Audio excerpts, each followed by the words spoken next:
ಇಂದಿನ ಸಂಚಿಕೆಯಲ್ಲಿ ವಲ್ಲಭ ಅಮೂಲ್ಯಂಗೆ ಆಯಿತಾ, ನಾಳೆಯಿಂದ ನೀನು ಒಬ್ಬಳೇ ಬರೋದನ್ನ ಅಭ್ಯಾಸ ಮಾಡ್ಕೊ, ನನ್ನ ಈ ಹಿಂದೆ ಮುಂದೆ ಎಲ್ಲ ಬಾಡಿಗಾರ್ಡ್ ಥರ ಕರ್ಕೊಂಬರ್ಬೇಡ ಅಂತ ಹೇಳ್ತಾನೆ. ಅದಕ್ಕೆ ಅಮೂಲ್ಯ, ನಾಳೆಯಿಂದ ನಾನು ಒಬ್ಬಳೇ ಬರ್ತೀನಿ, ಗುಡ್ ಗರ್ಲ್ ಅಂತ ಅನ್ಸ್ಕೋತೀನಿ ಅಂತ ಹೇಳ್ತಾಳೆ. ಅದಕ್ಕೇನೆ ವಲ್ಲಭ, ಮದುವೆ ಮನೇಲಿ ನೋಡಿದ್ನಲ್ಲ ನೀನು ನಮ್ಮ ಅಪ್ಪನ ಹತ್ರ ಗುಡ್ ಗರ್ಲ್ ಅಂತ ಹೇಗೆ ಅನ್ಸ್ಕೊಂಡೆ ಅಂತ, ಬಾಯಿಗೆ ಹೋಗೋಣ ಅಂದ್ಬಿಟ್ಟು ಕರ್ಕೊಂಡು ಹೋಗ್ತಾನೆ. ಅಷ್ಟರಲ್ಲಿ ನೋಡಿದ್ರೆ ಕರೆಂಟ್ ಹೊಟ್ಟೋಗುತ್ತೆ. ಅಮೂಲ್ಯ ವಲ್ಲಭನ ಮೇಲೆ ಬಿದ್ದೋಗ್ತಾಳೆ. ವಲ್ಲಭ ಎದೋಳೆ ಪುರಿ ಮೂಟೆ ಅಂತಂದ್ರೂ ಅವಳು ವಲ್ಲಭನ ತುಳಿದ್ಬಿಟ್ಟು ಎದೊಳ್ತಾಳೆ. ವಲ್ಲಭ ಎದೋಳದ್ಮೇಲೆ, ಅಯ್ಯೋ ನಾನು ಬದುಕಿದ್ದೀನಲ್ಲ, ಅಯ್ಯಪ್ಪ ಒಂದು ಮೂಟೆ ಅಷ್ಟು ವೆಯ್ಟ್ ಇದೆಯಲ್ಲ ನೀನು, ಹೆಂಗೆ ನೀನು, ನಾನು ಬದುಕ್ಬಿಟ್ಟಿದ್ದೀನಲ್ಲೇ, ಅಪ್ಪ ನನ್ನ ಬಾಡಿ ಟೆಸ್ಟ್ ಎಲ್ಲ ಮಾಡಿಸ್ಕೋಬೇಕು, ಲಿವರು ಹಾರ್ಟು ಎಲ್ಲ ಡ್ಯಾಮೇಜ್ ಆಗಿದೆ ಅಂತ ಒಂದ್ಸಲ ಚೆಕ್ ಮಾಡಬೇಕು ಅಂತ ಹೇಳ್ತಾನೆ. ಅದಕ್ಕೇನೆ ಅಮೂಲ್ಯ, ನಾನು ಅಷ್ಟೊಂದು ಭಾರ ಇದ್ದೀನಿ ಅಮೂಲ್ಯ ಅಂತ ಹೇಳಿದ್ಕೇನೆ ವಲ್ಲಭ, ಅಯ್ಯೋ ದಿನ ಏನೇ ತಿಂತೀಯ ನೀನು, ನಾವು ತಿನ್ನೋ ಅನ್ನ ತಾನೇ ತಿನ್ನೋದು ನೀನು, ಆದರೂ ಯಾಕೆ ಇಷ್ಟೊಂದು ಭಾರ ಇದೆಯಾ ನೀನು, ನಾನು ಅಂದ್ಕೊಂಡಿದ್ದು ನಿಜಾನೇ, ನಿಮ್ಮಪ್ಪ ಅರ್ಧ ಕೆ ಜಿ ಅನ್ನಕ್ಕೆ 1/4 kg ತುಪ್ಪ ಹಾಕಿ ತಿನ್ನಿಸ್ತಾರೆ ಅಂತ, ಅಪ್ಪ ದೇವ್ರೆ ಅಂದ. ಅದಕ್ಕೆ ಅಮೂಲ್ಯ, ಏನೋ ನಿಂದು ಅಂತಂದರೆ, ಯಪ್ಪ ನಿನ್ನಿಂದ ಸತ್ತು ಬದುಕಿದ್ದೀನಿ ನಾನು ಅಂದ್ಬಿಟ್ಟು ಹೋಗ್ತೇನೆ. ಅದಕ್ಕೆ ಅಮೂಲ್ಯ, ಏನೋ ಸಹಾಯ ಮಾಡಿದೆ ಅಂತ ಕೊಬ್ಬಲ್ವ ನಿನಗೆ, ಹೋಗು ಅಂದ್ಬಿಟ್ಟು ನಿಂತ್ಕೋತಾಳೆ. ಆಮೇಲೆ ಸೌಂಡ್ ಕೇಳಿಬಿಟ್ಟು ವಲ್ಲಭ ಅಂದ್ಬಿಟ್ಟು ಓಡೋಗ್ತಾಳೆ. ಗಿರಿಜಾ ಎದ್ದು ಬರೋಷ್ಟರಲ್ಲಿ ಪ್ರಿಯಾ ದೇವ್ರ ಪೂಜೆ ಮಾಡ್ತಾ ಇರ್ತಾಳೆ. ಅದಕ್ಕೇನೆ ಗಿರಿಜಾ, ನೀನು ಯಾಕಮ್ಮ ದೇವ್ರ ಪೂಜೆ ಮಾಡೋಕ್ಕೆ ಹೋದೆ, ನಾನೇ ಬಂದು ದೇವ್ರ ಪೂಜೆ ಮಾಡ್ತಿದ್ದೆ, ನಮ್ಮ ಮನೇಲಿ ಯಾವಾಗಲೂ ನಾನೇ ಮಾಡೋದು ಅಂತ ಹೇಳ್ತಾಳೆ. ಅದಕ್ಕೆ ಪ್ರಿಯಾ, ಅತ್ತೆ ಅದು ಅವಾಗ ಅತ್ತೆ, ಇವಾಗ ನಾನೇ ಮಾಡ್ತೀನಿ ಅಂತ. ಸರಿ ಆಯಿತು, ನೀನು ದೇವ್ರ ಪೂಜೆ ಮಾಡು, ನಾನು ಹೋಗಿ ಅಡುಗೆ ಮನೆ ಕೆಲಸ ನೋಡ್ತೀನಿ. ಅತ್ತೆ ಬೇಡ ಅತ್ತೆ, ದಿನ ದೇವ್ರ ಪೂಜೆ ನಾನೇ ಮಾಡಿದ್ದೀನಿ, ಈಗ ನಾನು ಬಂದಿದ್ದೀನಲ್ವಾ ಅಂದಿದ್ಕೇನೆ ಗಿರಿಜಾ, ಅಲ್ಲ ಸರಿ ಆಯ್ತು, ನಾನು ಅಡುಗೆ ಮನೆಗೆ ಹೋಗ್ತೀನಿ ಅಂತೇಳಿ. ಅದಕ್ಕೇನೆ ಪ್ರಿಯಾ, ಅಡುಗೆ ಎಲ್ಲ ನಾನೇ ಮಾಡ್ತೀನಿ, ಅಡುಗೆ ಮನೆ ನನ್ನ ಏರಿಯಾ, ನಿನ್ನ ಕಾಫಿ ತಾನೇ ಬೇಕು ಅಂದ್ಬಿಟ್ಟು ಹೋಗ್ತಾಳೆ.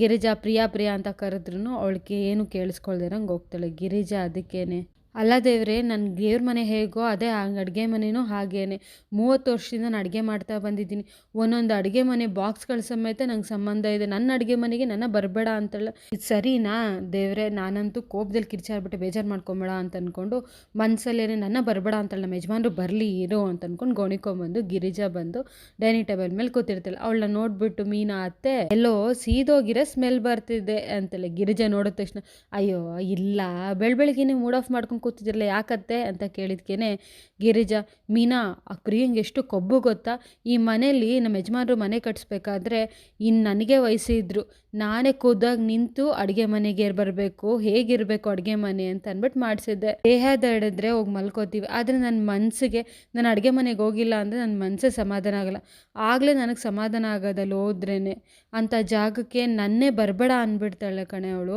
ಹೇಗಂತಾಳೆ ಅವಳು, ನಾನು ಹೇಗೆ ಬಿಟ್ಕೊಡ್ಲಿ ಮೀನಾ, ಅವಳೊಬ್ಳೆ ಎಲ್ಲಾನು ಮಾಡ್ಕೊಬೇಕು ಅಂತಂದ್ರೆ ಹೇಗೆ, ನಾವೆಲ್ಲರೂ ಸೇರಿ ಮಾಡ್ಕೊಬೇಕು ತಾನೆ, ನನ್ನೇನೆ ಅಡುಗೆ ಮನೆಗೆ ಬರಬೇಡ ಅಂತಾಳೆ ಕಣೆ ಇವಳು ಅಂತ ಹೇಳ್ತಿರ್ತಾಳೆ. ಅಷ್ಟು ನೋಡಿದ್ರೆ ಪ್ರಿಯಾ ಬರ್ತಾಳೆ.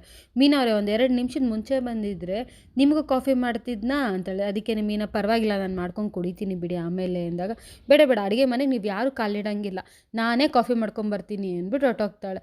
ಅದಕ್ಕೆ ಗಿರಿಜಾ, ನೋಡು ಇದನ್ನೇ ಹೇಳ್ತಿರೋದು ಅವಾಗ್ಲಿಂದ, ನಮ್ಮನ್ನೇ ಅಡುಗೆ ಮನೆಗೆ ಬರಬೇಡ ಅಂತ ಹೇಳ್ತಿದ್ದಾಳೆ ಅವಳು, ನಾನೇನು ಅಡುಗೆ ಮನೇನ ಅವಳಿಗೆ ಬರ್ಕೊಟ್ಬಿಟ್ಟಿದ್ದೀನ, ನಿನ್ನೇನು ಅಡುಗೆ ಮನೆಗೆ ಬರಬೇಡ ಅಂದರೂ ಪರವಾಗಿಲ್ಲ, ಆದ್ರೆ ನನ್ನ ಅಂತಾಳೆ. ಅದಕ್ಕೆ ಮೀನಾ, ಅಂದರೆ ನಾನು ಅಡುಗೆ ಮನೆಗೆ ಕಾಲಿಡಲ್ಲ ಅಂತ ಹೇಳ್ತಿದ್ದೀರಾ ಅಂತ ಹೇಳ್ತಾಳೆ. ಅದಕ್ಕೇನೆ ಮೀನಾ, ಹೋಗಲಿ ಬಿಡಿ, ಆದರೆ ನಿಮ್ಮ ಸೊಸೆ ಸ್ವಲ್ಪ ಓವರಾಗಿ ಆಡ್ತಿದ್ದಾಳೆ ಅಂತ ಹೇಳ್ತಾಳೆ. ಅದಕ್ಕೇನೆ ಗಿರಿಜಾ, ನಾನು ಹೇಗೆ ಹೇಳಿ ಅವಳಿಗೆ ಗೂಡು ಕುಟುಂಬ ಅಂತಂದ್ರೆಲ್ಲ ಹಂಚ್ಕೊಂಡು ಕೆಲಸಗಳನ್ನ ಮಾಡಬೇಕು ಅಂತ, ಬೇರೆಯವ್ರನ್ನೆಲ್ಲ ನೀವು ಈ ಕೆಲಸ ಮಾಡಿಬಿಡಿ ಆ ಕೆಲಸ ಮಾಡಬೇಡಿ ಅಂತ ಹೇಳ್ತಾಳೆ, ಹೇಗೆ ಅರ್ಥ ಮಾಡೋದು ಅಂತ ಹೇಳ್ತಾಳೆ. ಅಷ್ಟರಲ್ಲಿ ಪ್ರಿಯಾ ಬರ್ತಾಳೆ. ತಗೊಳ್ಳಿ ಮೀನವ್ರಿಗೆ ಕಾಫಿ ಅಂತ ಕೊಡ್ತಾಳೆ. ಏನತ್ತ ನೀವಿನ್ನೂ ಕಾಫಿ ಕುಡ್ದಿಲ್ಲ, ಆರೋಗ್ಬಿಟ್ಟಿದೆಯಲ್ಲ, ಸರಿ ಬಿಡಿ ನಾನು ಬಿಸಿ ಮಾಡ್ಕೊಂಬಂದು ತೊಗೊಂಬಂದು ಕೊಡ್ತೀನಿ. ಅದಕ್ಕೇನೆ ಗಿರಿಜಾ, ನಾನು ಆರೋಗಿರೋದನ್ನೇ ಕುಡಿತೀನಿ ಪರವಾಗಿಲ್ಲ ಅಂದಾಗ, ಅದಿಲ್ಲ ಅತ್ತೆ, ಆರೋಗಿರೋದು ನೀವು ಕುಡಿತೀರ, ಆರೋಗಿರೋದು ನಾನು ಕುಡಿತೀನಿ, ನೀವು ಬಿಸಿ ಆಗಿರೋ ಕಾಫಿ ಮಾಡ್ಕೊಡ್ತೀನತ್ತೆ ಅಂತ ಹೇಳ್ತಾಳೆ. ಆಮೇಲಿಂದ ಮೀನವ್ರೆ, ನೀವು ಕಾಫಿ ಕುಡ್ದಿಲ್ವಾ, ಕುಡೀರಿ ಈಗಲೇ, ನೀವು ಕುಡಿದ್ಬಿಟ್ಟು ಹೇಗಿದೆ ಅಂತ ಹೇಳಲೇ ಇಲ್ಲ ಅಂತೇಳಿ. ಅದಕ್ಕೇನೆ ಮೀನಾ, ನಿಮ್ಮ ಅಡುಗೆಗೆ ನಮ್ಮ ಮನೇಲಿ ಸಪ್ರೇಟ್ ಫ್ಯಾನ್ ಬೇಸೇ ಇದೆ ಬಿಡಿ, ನಾನೇನು ಹೇಳೋದು ಅಂತೇಳಿ. ಅದಕ್ಕೇನೆ ಪ್ರಿಯಾ, ನಮ್ಮನೇಲಿ ಸಿಗೋ ಥರ ಗಟ್ಟಿ ಹಾಲು ಸಿಕ್ಕಿದ್ರೆ ಇನ್ನೂ ಕಾಫಿ ಸಖತ್ತಾಗಿದೆ, ಇದು ನೋಡಿದ್ರೆ ಸ್ವಲ್ಪ ಹಾಲು ತೆಳ್ಳಗಿದೆ ಅಂತ ಹೇಳ್ತಾಳೆ. ಅದಕ್ಕೇನೆ ಮೀನಾ, ಅತ್ತೆ ನಾಳೆಯಿಂದ ನಾವು ತರ್ಸೋಣ ಗಟ್ಟಿ ಹಾಲು ಅಂತಾಳೆ. ಅಮೂಲ್ಯ ರೂಮಲ್ಲಿ ಇರಬೇಕಾದ್ರೆ ಸುಂದರ ಬಂದು ಒಂದು ಬ್ಯಾಗ್ ತೊಗೊಂಬಂದು ಕೊಡ್ತಾನೆ. ಏನು ಮಾವ ಇದು ಅಂತ ಕೇಳಿದ್ಕಿನ್, ತೆಗೆದು ನೋಡು ನೀನು ಅಂದಾಗ, ಅಮೂಲ್ಯ ಏನಿದು ಒಡವೆ ನೀವೆಂತ ಕೊಡ್ತಿದ್ದೀರಾ ಚಿಕ್ಕಪ್ಪ ಅಂತ ಕೇಳಿದ್ಕೇನೆ, ಅವ್ರ ಚಿಕ್ಕಪ್ಪ ನಿಮ್ಮಮ್ಮ ನಿನಗೆ ಅಂತ ಕೊಟ್ಟು ಕಳಿಸಿದ್ದು ಅಂತ ಹೇಳ್ತಾನೆ. ಅದನ್ನು ಕೇಳ್ಬಿಟ್ಟು ಅಮೂಲ್ಯಂಗೆ ಫುಲ್ ಖುಷಿ ಆಗುತ್ತೆ.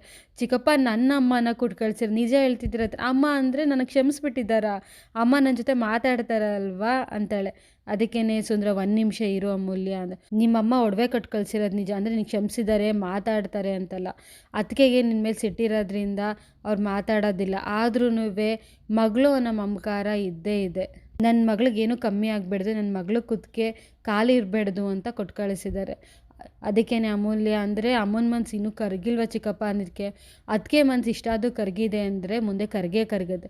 ಸದ್ಯಕ್ಕೆ ಇದನ್ನ ಇಟ್ಕೊ, ನೀನು ಬೇರೆ ಏನೂ ಚಿಂತೆ ಮಾಡಬೇಡ ನೀನು ಅಂತ ಹೇಳ್ತಾನೆ. ಅದಕ್ಕೇನೆ ಅಮೂಲ್ಯ, ನೀವು ಒಡವೆ ಕೊಟ್ಟಾಗ ಎಷ್ಟು ಖುಷಿ ಆಯಿತು ಗೊತ್ತಾ, ಅಮ್ಮ ನನ್ನ ಕ್ಷಮಿಸಿದ್ದಾರೆ, ನಮ್ಮ ಅಮ್ಮನ ಜೊತೆ ಮಾತಾಡ್ಬೋದು ಅಂತ ತುಂಬ ಖುಷಿಪಟ್ಟಿದೆ ಚಿಕ್ಕಪ್ಪ. ಆದರೂ ಪರವಾಗಿಲ್ಲ ಬಿಡಿ, ಹೋಗಲಿ ನಮ್ಮಮ್ಮ ನನ್ನ ಬಗ್ಗೆ ಯೋಚನೆ ಮಾಡ್ತಿದ್ದಾರೆ ಅಂತ ಕೇಳಿದ್ರೇ ತುಂಬ ಖುಷಿ ಆಗ್ತಿದೆ ಚಿಕ್ಕಪ್ಪ. ಆದರೂ ಒಂದ್ಸಲಿ ಆದರೂ ಅಮ್ಮ ಮಾತಾಡಿ ಇಲ್ಲ ಚಿಕ್ಕಪ್ಪ, ಅದಕ್ಕೇ ನಂಗೆ ಬೇಜಾರಾಗ್ತಿದೆ ಅಂತ ಹೇಳ್ಕೊಂಡು ಅಳ್ತಾ ಇರ್ತಾಳೆ. ಅದಕ್ಕೆ ಸುಂದರ, ನೀನು ಹೇಗೆ ನಿಮ್ಮ ಅಮ್ಮನ ಜೊತೆ ಮಾತಾಡೋಕ್ಕಾಗಿಲ್ಲ ಅಂತ ಕೊರಗ್ತಿದ್ಯೋ, ವಲ್ಲಭಂಗೆ ಕೂಡ ದಿನ ಅವ್ರ ಅಪ್ಪನ ಮುಖ ನೋಡಿದ್ರು ಮಾತಾಡೋಕ್ಕಾಗ್ತಿಲ್ಲ ಅಂತ ಅವನು ಕೊರಗ್ತಾ ಇದ್ದಾನೆ. ಇವೆಲ್ಲ ಸರಿಯಾಗುತ್ತೆ ಅಮ್ಮು, ನೀನು ತಲೆ ಕೆಡ್ಸ್ಕೊಬೇಡ, ನೀನು ಅಳಬೇಡ ಅಂತ ಹೇಳಿ ಸಮಾಧಾನ ಮಾಡಿಬಿಟ್ಟು ಹೋಗ್ತಾನೆ. ಅಮೂಲ್ಯ ನೋಡಿದ್ರೆ ಅಳ್ಕೊಂಡು ಕೂತ್ಕೊಂಡಿರ್ತಾಳೆ. ಅಷ್ಟರಲ್ಲಿ ಗಿರಿಜಾ ಅಮ್ಮು ಅಂತ ಅನ್ಕೊಂಡ್ಬಂದಾಗ, ಯಾಕೆ ಅಳ್ತಿದ್ಯಾ ನೀನು, ಇದೆಲ್ಲ ಏನು ಕಂದ ಅಂತ ಕೇಳಿದ್ಕೇನೆ ಅಮೂಲ್ಯ, ಇದೆಲ್ಲ ಅಮ್ಮ ನನಗೋಸ್ಕರ ಕೊಟ್ಟು ಕಳಿಸಿರೋ ಒಡವೆಗಳು ಅತ್ತೆ ಅಂತ ಹೇಳ್ತಾಳೆ. ಗಿರಿಜಾ ಅದಕ್ಕೆ ನಿಮ್ಮಮ್ಮ ಕೊಟ್ರಾ, ಹೇಗೆ ಕೊಟ್ಟರು, ಯಾವಾಗ ಕೊಟ್ಟರು ಅಂತ ಕೇಳಿದ್ಕೇನೆ ಅಮೂಲ್ಯ, ಸುಂದರ ಚಿಕ್ಕಪ್ಪನ ಹತ್ರ ಕೊಟ್ಟು ಕಳಿಸಿದ್ರು, ಆದರೆ ಈ ಒಡವೆಗಳು ಬೇಡ ಅತ್ತೆ, ನನಗೆ ಬೇಕಾಗಿರೋದು ಅಮ್ಮಂಗೆ ಕ್ಷಮೆ ಅಷ್ಟೇ, ಅವರು ನನ್ನ ಜೊತೆ ಮೊದಲಿನ ಥರ ಮಾತಾಡಿದ್ರೆ ಸಾಕು ಅತ್ತೆ ಅಂತ ಹೇಳ್ಕೊಂಡು ಅಳ್ತಾ ಇರ್ತಾಳೆ. ಗಿರಿಜಾ ಅದಕ್ಕೆ ಅಳ್ಬೇಡಕ್ಕಂತೆ, ಎಲ್ಲ ಸರಿಯಾಗುತ್ತೆ, ನೋಡ್ತಿರು ನಿಮ್ಮ ಅಮ್ಮಕ್ಕೂ ನಿನ್ನ ಕ್ಷಮಿಸೇ ಮಾಡಿ ಮಾತಾಡ್ತಾರೆ. ಅದಕ್ಕೇನೆ ಅಮೂಲ್ಯ, ಅದು ಯಾವಾಗತ್ತೆ ಅಂತ ಕೇಳಿದಾಗ ಅವ್ರ ಅತ್ತೆ ಆದಷ್ಟು ಬೇಗ ಮಾತಾಡ್ತಾರಮ್ಮ.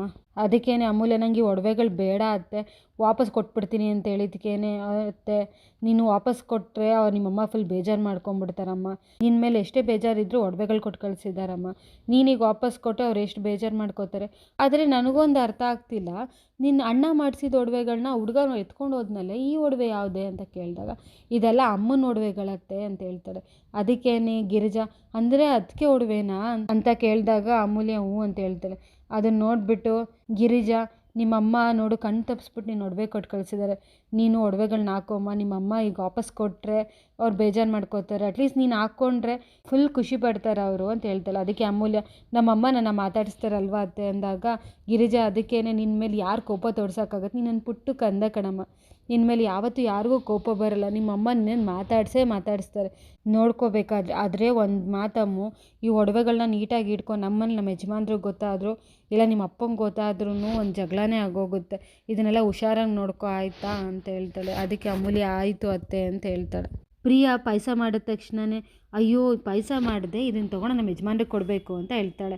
ಆಮೇಲೆ ಅಯ್ಯೋ ನಾನು ಟೇಸ್ಟ್ ಮಾಡಿದ್ರೆ ಇದು ಚೆನ್ನಾಗೇ ಇರುತ್ತೆ, ಹೇಗಾಗಿದೆ ಅಂತ ಗೊತ್ತಾಗಲ್ಲ, ಯಾರಿಗಾದ್ರೂ ಟೇಸ್ಟ್ ಮಾಡೋಕ್ಕೆ ಕೊಡಬೇಕಲ್ಲ ಅಂದ್ಬಿಟ್ಟು, ಮೀನವರೇ ಒಂದು ನಿಮಿಷ ಬನ್ನಿ ಇಲ್ಲಿ ಅಂತ ಅಂದ್ಬಿಟ್ಟು, ಮೀನವರೇ ಒಂದು ನಿಮಿಷ ಬನ್ನಿ ಇಲ್ಲಿ, ನಾನು ನನ್ನ ಗಂಡಂಗೋಸ್ಕರ ಪ್ರೀತಿಯಿಂದ ಹೆಸರುಬೇಳೆ ಪಾಯಸ ಮಾಡಿದ್ದೀನಿ, ಇದನ್ನು ಟೇಸ್ಟ್ ಮಾಡಿಬಿಟ್ಟು ಹೇಗಿದೆ ಅಂತ ಹೇಳ್ತೀರಾ ಅಂತ ಹೇಳಿದಾಗ ಗಿರಿಜಾ, ನೀವು ನಳ ಮಹಾರಾಜರು ವಂಶದವರು, ನೀವು ಚೆನ್ನಾಗೇ ಮಾಡ್ತೀರಾ, ನಿಮಗೇನೆ ಸಪ್ರೇಟ್ ಫ್ಯಾನ್ ಬೇಸ್ ಇದೆ, ನೀವೇನು ಮಾಡಿದ್ರು ಅಷ್ಟೇ ಎಲ್ಲರೂ ಕಣ್ಣು ಮುಚ್ಕೊಂಡೇ ಕುಡಿತಾರೆ, ಅಷ್ಟಕ್ಕೂ ಗಂಡ ಹೆಂಡತಿ ಮಧ್ಯದಲ್ಲಿ ನಾನು ಯಾಕೆ ಮಧ್ಯದಲ್ಲಿ ತೊಗೊಂಡೋಗಿ ಅಂತ ಅಂದ್ಬಿಟ್ಟು ಹೋಯ್ತಾಳೆ. ಅದಕ್ಕೇನೆ ಪ್ರಿಯಾ ಅಮೂಲ್ಯ ನೋಡ್ಬಿಟ್ಟು, ಅಮೂಲ್ಯ ಒಂದು ನಿಮಿಷ ಬಾಯ್ಲಿ ಅಂತ ಕರೆದ್ಬಿಟ್ಟು, ಅಮೂಲ್ಯ ಇದನ್ನು ಟೇಸ್ಟ್ ಮಾಡಿಬಿಟ್ಟು ಹೇಗಿದೆ ಅಂತ ಹೇಳ್ತೀಯಾ ಅಂತ ಹೇಳ್ತಾಳೆ. ಅದಕ್ಕೇನೆ ಅಮೂಲ್ಯ ಬೇಡ ಅಕ್ಕ ಅಂತಾಳೆ. ಅದಕ್ಕೇನೆ ಪ್ರಿಯ, ಎಲ್ಲರೂ ಬೇಡ ಅಂದರೆ ಹೇಗೆ, ಇದನ್ನು ಟೇಸ್ಟ್ ಮಾಡಿಬಿಟ್ಟು ಹೇಗಿದೆ ಅಂತ ಹೇಳು ಅಂತಂದಾಗ ಅಮೂಲ್ಯ ಏನಿದು ಅಂತ ಕೇಳಿ, ಹೆಸರು ಬೇಳೆ ಪಾಯಸ ಅಂತಲೇ. ಅದಕ್ಕೇನೆ ಅಮೂಲ್ಯ, ನನಗೆ ಹೆಸರು ಬೇಳೆ ಅಲರ್ಜಿ ಇದೆ ಅಕ್ಕ, ನನಗೆ ತಿನ್ನಲ್ಲ ಅಂದಾಗಿ ಒಂದು ಸ್ಪೂನ್ ತಿಂದರೆ ಏನಾಗಲ್ಲ ಅಂದ್ಬಿಟ್ಟು ಪ್ರಿಯಾ ತಿನ್ಸಕ್ಕೆ ಹೋಗ್ತಾಳೆ. ಅದು ನೋಡಿದ್ರೆ ಕೆಳಗಡೆ ಬಿದ್ದೋಗುತ್ತೆ. ಅಷ್ಟರಲ್ಲಿ ನೋಡಿದ್ರೆ ನಂದ ಬರ್ತಾರೆ. ಏನಾಯಿತು ಇಲ್ಲಿ, ಏನು ನಡೀತಿದೆ ಅಂತ ಹೇಳಿದ್ಕೇನೆ ಪ್ರಿಯಾ, ಅಲ್ಲ ಅಮ್ಮ ಬೇಡ ಅಂದರೆ ಬೇಡ ಅಂತ ಹೇಳಬೇಕಿತ್ತು, ನಾನು ಎಷ್ಟು ಪ್ರೀತಿಯಿಂದ ಮಾಡಿ ತಿನ್ಸಕ್ಕೆ ಬಂದೆ, ಇದು ಯಾಕೆ ಹಿಂಗೆ ಮಾಡಿಬಿಟ್ಟೆ ನೀನು, ತಿನ್ನೋ ಪದಾರ್ಥ ಅದು, ಈ ಥರ ಎಲ್ಲ ವೇಸ್ಟ್ ಮಾಡ್ತಾರ ಅಮ್ಮು ನೀನು ಅಂದಾಗ ಅಮೂಲ್ಯ, ಅದಕ್ಕೇನೆ ಮಾವ ಇದು ನಾನೆಲ್ಲ ಮಾವ ಚೆಲ್ಲಿದ್ದು, ಬೇಡ ಅಂತ ಆವಾಗಲೇ ಹೇಳ್ದೆ ಮಾವ ನಾನು. ಅದಕ್ಕೇನೆ ಪ್ರಿಯಾ, ನೀನು ಬೇಡ ಅಂದರೆ ನಾನು ಯಾಕೆ ಒತ್ತಾಯ ಮಾಡಿ ತಿನ್ಸಕ್ಕೆ ಬರಲಿ ಅಂದಾಗ ಅಮೂಲ್ಯ, ನಾನೆಲ್ಲ ಮಾವ ಚೆಲ್ಲಿದ್ದು, ನಾನು ಬೇಡ ಅಂತ ಹೇಳ್ದೆ ಮಾವ, ಪ್ರಿಯಾಕನೇ ಫೋರ್ಸ್ ಮಾಡಿ ತಿನ್ಸಕ್ಕೆ ಬಂದರು, ನಾನು ಬೇಡ ಅಂತ ಹೇಳಕ್ಕೆ ಹೋದಾಗ ಅದು ಅವ್ರ ಕೈ ಜಾರಿ ಬಿದ್ದಿದ್ದಷ್ಟೇ ಅದು ಅಂತ ಹೇಳಿದಾಗ ನಂದ ಗಿರಿಜಾ ಅಂತ ಅಂದ್ಬಿಟ್ಟು ಜೋರಾಗಿ ಕರೀತಾರೆ. ಗಿರಿಜಾ ಅಲ್ಲಿಗೆ ಬಂದಾಗ ಏನಿದು ಏನೋ ಚೆಲ್ಲೋಗ್ಬಿಟ್ಟಿದೆಯಲ್ಲ ಅಂತಂದಿದ್ದಕ್ಕೆ ನಂದ, ಕೆಲವರಿಗೆ ತಿನ್ನೋ ಪದಾರ್ಥ ಬೆಲೆ ಗೊತ್ತಿಲ್ಲ ಅಂತ ಈಗ ಚೆಲ್ಲಿದ್ದಾರೆ ನೋಡು ಅಂದಾಗನೇ ಗಿರಿಜಾ, ಹೋಗ್ಲಿ ಬಿಡಿ ಇದನ್ನು ಕ್ಲೀನ್ ಮಾಡ್ತೀನಿ ಅಂತಂದಾಗ ನಂದ, ಗಿರಿಜಾ ಇದೆಲ್ಲದಕ್ಕೂ ಹೋಗ್ಲಿ ಬಿಡಿ ಅಂತ ಅನ್ನೋದಲ್ಲ, ದಿನ ಈ ಥರ ಒಂದು ಎಡವಟ್ಟಾದರೆ ಹೇಗೆ, ಗಿರಿಜಾ ನಂಗೆ ಇವೆಲ್ಲ ಇಷ್ಟ ಆಗೋದಿಲ್ಲ. ನಿನ್ನ ಕಿರಿ ಮಗ ಮಾಡ್ತಿರೋ ಕೆಲ್ಸಕ್ಕೆ ಅವ್ನ ಮಗ ಸಹಿಸ್ಕೊಳ್ಳೋದೇ ಸಾಕಾಗ್ತಿರೋ ದೊಡ್ಡ ವಿಚಾರ. ಜೊತೆಗೆ ಅವ್ನು ಕರ್ಕೊಂಬಂದವ್ರನ್ನು ಸಾಕ್ತಾ ಇದೀವಿ ನಾವು ಅಂತ ಹೇಳ್ತಾನೆ. ಅದನ್ನ ಕೇಳಿಸ್ಕೊಂಡು ವಲ್ಲಭಂಗೆ ಮತ್ತು ಅಮೂಲ್ಯಂಗೆ ಬೇಜಾರಾಗುತ್ತೆ.